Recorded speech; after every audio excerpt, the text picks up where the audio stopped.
The Turken standard or naked necks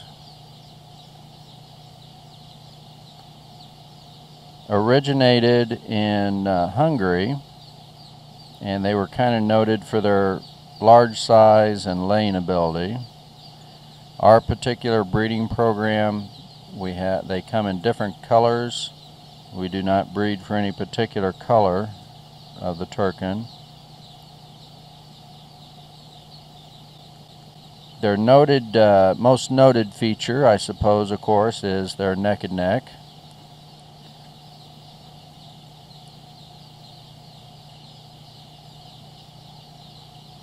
It's naked.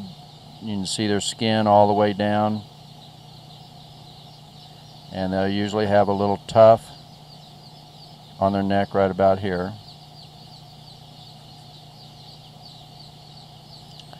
Some say they're ugly, some say they're cute.